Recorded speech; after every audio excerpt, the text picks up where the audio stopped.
Bien, amigos, en su última participación aquí en el programa, le rogamos al doctor Jorge Marte que nos regalara algunos días, ya que el doctor Hanna ha estado fuera, que por cierto, posiblemente tengamos en una o dos ocasiones al doctor Hanna. El doctor Marte, en el día de hoy tenemos dos temas que quisiéramos que él maneje.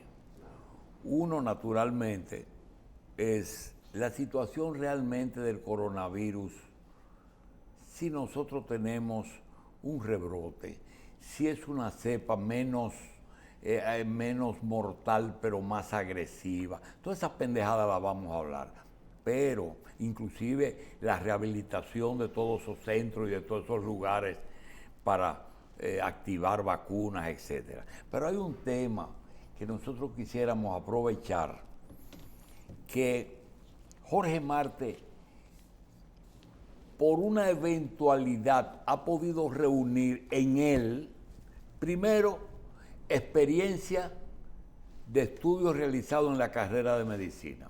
Segundo, es un médico que en lo internacional conoce el mecanismo de cómo funciona la medicina aquí, en España, en Estados Unidos y en Cuba. Conoce los sistemas de salud. Tercero, sabe lo que es un paciente privado y lo que es un paciente con una cobertura de un seguro. Y sabe lo que es un paciente pobre de solemnidad, es decir, que no tiene ninguna cobertura. Nosotros quisiéramos plantearle lo siguiente. Doctor, yo he llegado a una triste conclusión y no quiero que me califiquen con una tendencia política por lo que le voy a decir. Aquí se han hecho reformas de tipo salud, seguridad social, ley de salud, pero nunca el paciente ha sido el centro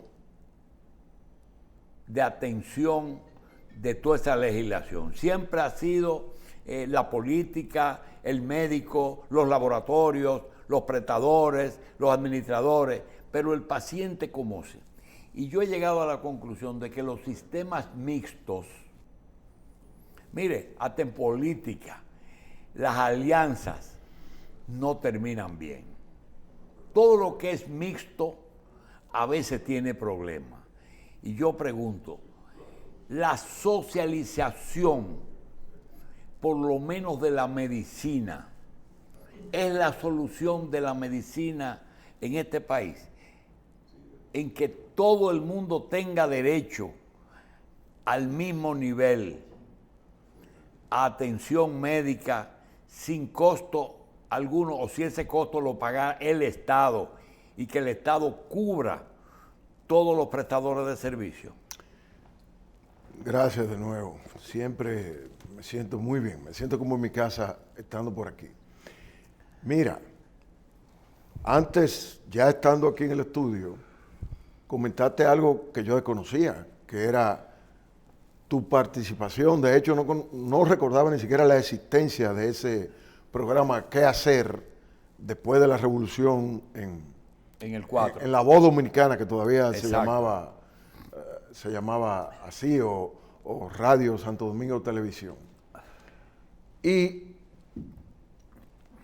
tú decías que, o insinuabas que ustedes le pusieron ese nombre, tú y Jackie y la dirección de entonces de la televisora, y que realmente parece que nunca encontraron el qué hacer, es decir, que no encontraron la respuesta.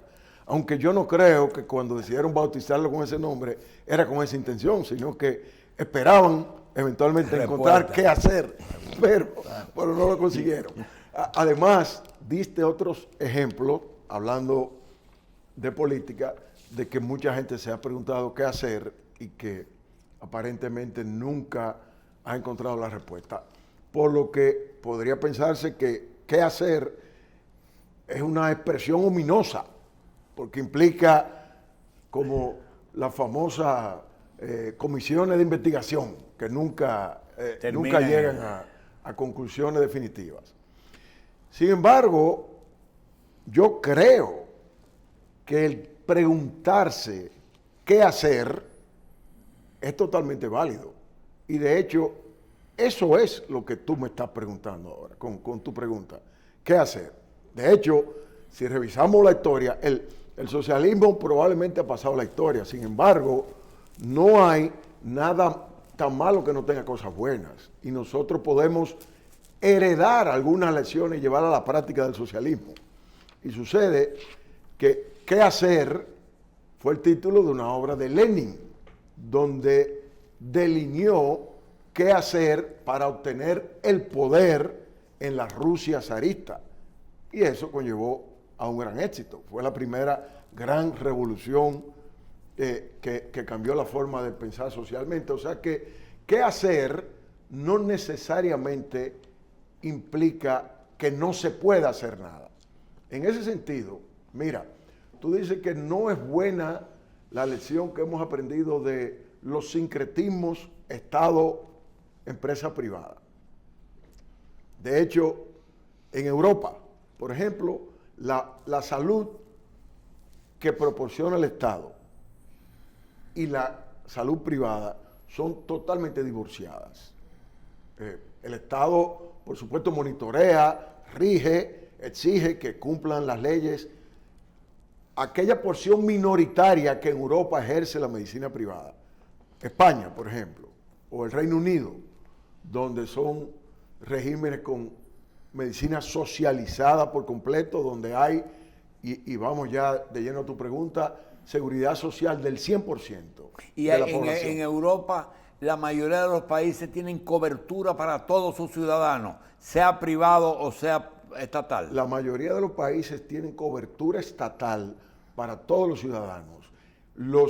Hay medicina privada en la mayoría de los países, pero esa es una opción voluntaria tuya como paciente. Sí. Tú decides porque quieres. El sistema. Y por supuesto porque tienes los medios, por ejemplo en España, ir a un médico privado porque tú quieres que sea ese médico que te atiende y ese médico no participa de la seguridad social. Fíjate que en Estados Unidos es diferente. En Estados Unidos hay los seguros estatales, Medicare y Medicaid, que tienen que ver con cosas como edad, poder adquisitivo, pero que sin embargo se queda muy corto en cuanto a la cobertura. En Estados Unidos hay todavía al día de hoy probablemente alrededor de un 30% de la población que no está cubierta por ningún seguro estatal y mucho menos por ningún seguro privado. En Estados Unidos hay pobres. Claro, claro. De hecho, yo creo que te escuché a ti mismo o a Michelle hablar en estos días de que estuvo en Nueva York y que sintió miedo, que fuiste por algunas áreas, sí, Michelle, tú, y que sentiste miedo porque notaste un Nueva York ahora mismo muy diferente a la última vez que había ido. Y una de las cosas que notaste y te dio temor fue que viste muchos homeless tirados en la calle, viste, creo que hasta presenciaste un asalto, creo que narraste que sin proponértelo, y eso es derivado de la pobreza. No quiere decir que los únicos que roban son los pobres, pero sin duda la pobreza es un estímulo para el delito. Y cuando se habla de cobertura, vamos a suponer Inglaterra, que ahí atienden a todo el mundo, le dan todo el servicio, desde trasplante a los adictos, a los locos, a todo el mundo. Le dan todo el servicio. A todo el mundo. A todo el mundo, pero ahí viene el detalle principal, no el único, pero el principal por el cual, aún estando tú cubierto en Inglaterra, tú decides, yo me voy a ir a donde un médico privado. Una razón puede ser porque el doctor Julito Jacín, que no coge seguro, lo hace mejor que nadie. Pero la razón más frecuente es porque ese hombro tuyo, a lo mejor tú vas, te ordenan una resonancia y tú, si vas acogiéndote a la seguridad estatal, te dicen, sí, es verdad, hay que hacerte una resonancia, Julito, pero tu cita para la resonancia es dentro de 7 meses, porque esa es la más rápida que tenemos. Y ese paciente que le da el Estado cobertura total. ¿No le hablan de copago nunca? No. Eso no existe en los. Sí, y en lo que, en ya la entendí medicina dónde podía socializada estar la europea. falla, en la tardanza, en la calidad, en la atención, que eso hay que pagar. Mira, la calidad puede ser que haya alguna diferencia, porque ¿a qué lleva esto desde el punto de vista individual, personal del médico? Que tú dijiste ahorita que nunca se ha tomado en cuenta la población a la hora de nosotros establecer políticas de seguridad en salud. Tampoco se ha tomado muy en cuenta el médico, dicho sea de paso. O sea que eso es algo que si quizá tenemos tiempo podemos hablar. Pero entonces hay médicos en Europa y en Estados Unidos, pero en Europa porque en Europa si te da la gana tú no tienes que pagar un centavo de medicina, que se destacan de una manera que dicen, mira, trabajando en el Estado yo tengo un techo económico Ya. al que puedo llegar en un momento a los 35 años de edad. Y no voy a pasar de ahí, nunca, porque yo no tengo derecho a cobrarte un copago, como tú dices, una diferencia. Yo me voy a decidir a medicina privada. Bien. El que quiera ir a donde mí, va, pero tiene que pagarme lo que yo pida y si no le conviene, que No, se pues vaya. yo creo que en Inglaterra le dan hasta un manicomio a la gente, a los adictos y a eso, y le dan la droga. Todo. Doctor, una pregunta. Yo no quiero meterlo a usted a contestar algo, pero si puede por lo menos ayudarnos un poquito, porque la suficiente literatura para actualizarse es demasiado para que usted también estudie un estudio socioeconómico de lo que le voy a preguntar. Realmente, si comparamos esas dos medicinas, la anglosajona, la inglesa con la de aquí, ¿a qué distancia estamos? No, yo no te podría dar un número, pero estamos lejos. Pero estamos lejos, Sí, ¿verdad? Estamos muy lejos. Pero, sin embargo, tu pregunta sobre si yo pienso que sería conveniente la solución, entre comillas, la universalización del seguro en nuestro país, yo no estoy seguro que sería la solución, pero conveniente no tengo la menor duda. Pero se está caminando hacia ahí. Se está caminando y... Es un problema de fondo. Y recuerda mi última intervención, la última vez que estuve aquí, que tú me dijiste, yo creo, y dije que me quitaba el sombrero por tu observación, tú me dijiste, yo creo que cuando tú llegaste de fuera, tú querías como cambiar el país, que decidiste, te diste cuenta que eso era imposible y te has encerrado en Sedimá. Y yo te dije, mira, ha sido así, pero ahora con Luis Abinader de presidente estoy viendo una brecha donde quizás he comenzado a retomar una posición más ambiciosa. Sí, con el actual gobierno no está claro de que lo único que tenemos que vencer son las barreras económicas. Es decir, hasta dónde podemos conseguir los recursos. Bueno, pero, doctor... Parece que lo único es muy grande, ese único. Pero hay otro elemento que yo sé que usted, por solidaridad, es difícil porque a nosotros mismos nos cuesta. El médico, primero por una necesidad, porque la gente piensa que el médico lo tiene todo. Aquí hay médicos que son pobres de solemnidad, que no tienen ni para comprar un consultorio, ni para comprar una casa, ni para comprar un carro, y el sueldo no le alcanza, y tienen que trabajar en 10 sitios. Pero el médico más o menos establecido, el que está establecido, es en algunos casos un obstáculo para el buen manejo y el buen servicio de ciertos servicios en medicina. Por ejemplo, las famosas comisiones que se mueven. Vamos a poner un ejemplo, las prótesis, que ahí es que rompe toda la barrera, que usted sabe de lo que hablo, las prótesis. Bueno, asumo que está utilizando el término comisión, diferente al que yo utilicé ahorita de las comisiones que nombra el gobierno. Tú dices, el pagarte una retribución económica por el uso de algo. Tú me compraste la prótesis a mí. Si tú me recetas mi medicina, si tú me recetas al laboratorio, si tú indicas al laboratorio clínico, si tú me mandas una imagen o si tú me pones una prótesis, yo te voy a dar un porcentaje preestablecido. De eso que estoy hablando. Sí, mira, eso es 100% inaceptable y completamente falto de ética. Un centavo que tú recibas en retribución de que yo te compre o haga o insinúe que el paciente te compre a ti específicamente algo o se vaya a hacer un procedimiento contigo, eso es totalmente reñido con la ética. Y fíjate, yo creo que en alguna ocasión aquí mismo, yo soy lo que se llama un Harvard Scholar, porque he ido a Harvard a tomar ciertos cursos y la directora de esos cursos en Harvard una vez decía que cualquier médico que acepte cualquier contribución económica de una empresa farmacéutica está cometiendo un acto reñido con la ética. Y ahí yo no estoy de acuerdo. Bien.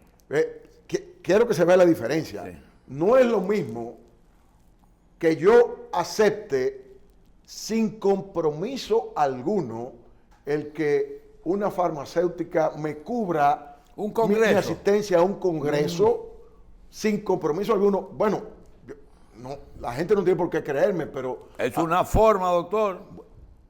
Un congreso es una forma. Si el médico es débil y si no tiene un alto pasaste concepto una semana ética, en Punta Cana por cuenta de un laboratorio para un congreso de neurología. Déjame decirte cómo terminó mi discusión con esta señora. Ella me dijo, por ejemplo, yo he ido este año a 25 congresos internacionales, tan lejos como Nueva Zelanda y Australia. Y yo le dije, y no me lo ha pagado ninguna farmacéutica. Y yo le dije, ¿y quién se lo ha pagado? Oh, Harvard. Yo creo que ahí está claro entonces lo que quiero decir. Doctor, ¿cuándo usted cree que se puede llegar, por lo menos en productos farmacéuticos, a esto? Vamos a ver si nos toma eso que Estados Unidos ha logrado, no 100%, al genérico y al de marca envasado en esta forma con su indicación y el paciente sale del consultorio con este producto. ¿Cuándo usted cree que se puede llegar a esto aquí? Como un paso de avance. Bueno, a diferencia de la pregunta anterior... ¿Sabe de lo que hablo? Sí, sí, te entiendo perfectamente. A diferencia de que ahorita te decía que estamos muy lejos de poder tener un sistema como el del Reino Unido, esta es una meta no tan difícilmente obtenible. En Estados Unidos, las reglas de juego en cuanto a los fármacos están muy claras. Un laboratorio lanza un fármaco basado en los estudios que requiere la FDA. La FDA lo aprueba, sale al mercado y por 10 años ningún otro laboratorio puede lanzar ese medicamento. Tiene una exclusividad de patente y a los 10 años, dependiendo del tipo de medicamento que sea, se exigen o no nuevos estudios y tienen que aprobarse. Eso es algo que es una meta que no es tan difícil de obtener en nuestro país. Doctor, lo dije en 2 o 3 ocasiones y lo voy a repetir y no me voy a cansar de repetirlo, que en el caso de José Joaquín Puello y del doctor Jorge Marte, el gobierno de Luis Abinader no tuvo ningún tipo de reparo en seguir utilizando su experiencia, uno allá en la Ciudad de la Salud, en Antiguo Morgan, y el otro en la Comisión de Lucha contra el Coronavirus. Pregunta, eso es continuidad de Estado y eso es no fijarse en pendejadas políticas. Doctor, ¿qué pasó con el coronavirus hoy en República Dominicana? Que lo primero que me llama la atención es 3 millones de vacunas se van a perder en julio. Entonces digo yo, ¿y no se podrían obligar a las personas o no se podrían donar a Haití? ¿Eso de dónde sale? Bueno, primero, ¿qué pasó? Asumo que te refieres a qué está pasando actualmente porque tenemos un incremento notorio de los casos en las últimas semanas. Siendo así, era algo en lo que yo hubiera querido equivocarme. porque yo auguraba que en realidad esto iba a ocurrir. Y oye lo que voy a decir. Esta brote actual va a pasar, pero no va a ser el último. ¿Va a pasar? Va a pasar, pero se va a disminuir, ya. pero no va a ser el último que tengamos. Después que disminuya, eventualmente volverá a aumentar. Y fíjate. Pero nunca será una gripe, ¿verdad? Bueno, esa es una posibilidad. Y de hecho, a eso es que estamos apostando, pero con un grado un poco inquietante de incertidumbre, porque no estamos seguros. Pero hemos ido aprendiendo algunas lecciones que eran las que me permitieron augurar que iba a haber otro brote. Por ejemplo, sin ponerme muy complicado, mira que ahora no hay una nueva variante, se le está llamando subvariantes porque los cambios en la estructura molecular del virus son tan mínimos que no puede llamarse nueva variante. Pero hay un sinnúmero de razones, pero yo creo que la principal es que la vacuna han sido extremadamente efectivas en alguna medida para disminuir la infección, pero definitivamente no para evitarla, sino para disminuir la severidad de la infección. Por ahí otra cosa, acuérdense que las vacunas de COVID, el COVID no existía, de repente sale de la nada y en menos de un año después de aparecer el COVID ya hay vacunas. Ese no es de manera alguna la historia, la crónica, la manera en la que se han desarrollado todas las vacunas anteriores. Es decir, esta vacuna se hizo contra el reloj, por primera vez en la historia. Eso no quiere decir que sean malas vacunas. Quienes descubrieron las diferentes vacunas son unos genios. Sin embargo, no podemos exigir que sean vacunas perfectas y tienen limitaciones. Y la principal limitación es que la inmunidad que te confieren se va desvaneciendo relativamente rápido. Y esa, entre otras, es la principal razón por la que yo tenía la cuasi certeza que, repito, hubiese querido. O sea que vamos a tener que vacunarnos todos los años. Vamos a tener que vacunarnos todos los años o quizás en menos tiempo. Hasta ahora no nos ha dado tiempo a hacerlo todos los años. Hasta ahora estamos hablando de cada 6 meses o cada X meses. O sea que estamos cortos del año. Y fíjate que hubo mucha lucha aquí con los pediatras. Aquí hay mucha gente consciente que ya tiene sus 4 dosis. Hay mucha gente, pero hay mucha gente inconsciente que son las responsables de esa vacuna que se van a perder. Tuvimos problemas con los pediatras para bajar la edad a 5 años.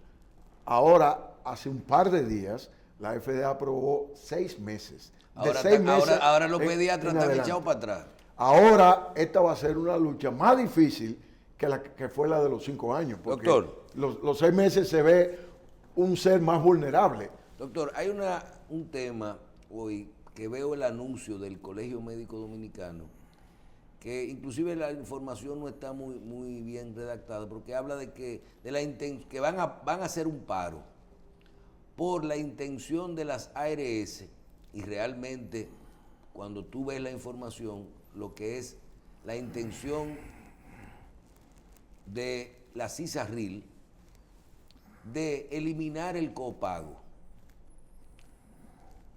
El Colegio Médico dice que hay una intención de la CISARRIL de eliminar el copago a los médicos, a los prestadores de servicio, a los especializados, médicos generales, todo el mundo, en los pacientes contributivos. Esta disposición, ¿usted tiene información de que es así? ¿Y cuál sería su posición en cuanto a la eliminación de esto, del copago? ¿Es posible en un sistema aquí que la gente puede decidir a dónde asistir? ¿Es un sistema electivo? ¿Se podría regular, por ejemplo? Y si esta intención es válida. Mira, solo sé lo que ha sido publicado en los periódicos. No tengo mayor información interna que la noticia, que como bien tú dices, se pretende eliminar el copago. Y para ser sintético respondiendo, tú me preguntas si es posible. Es posible. Ahora, si es justo, absolutamente no.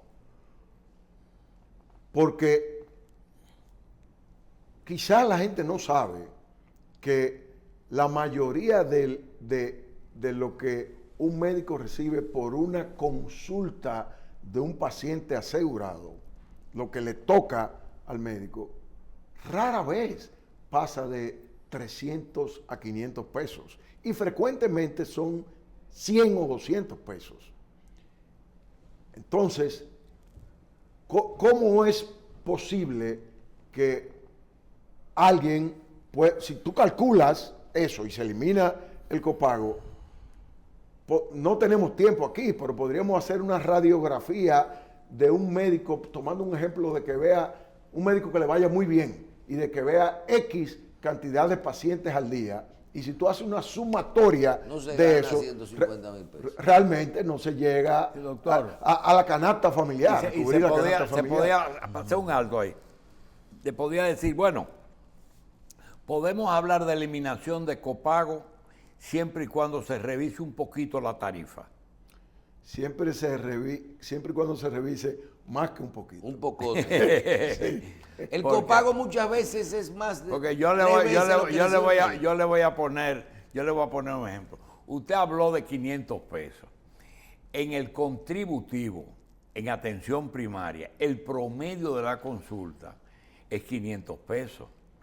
Y yo pregunto, un ginecobstetra en una tanda de 6 horas, ¿cuántos pacientes o cuántas pacientes puede ver en esas 6 horas? Bien vista, no rápidamente.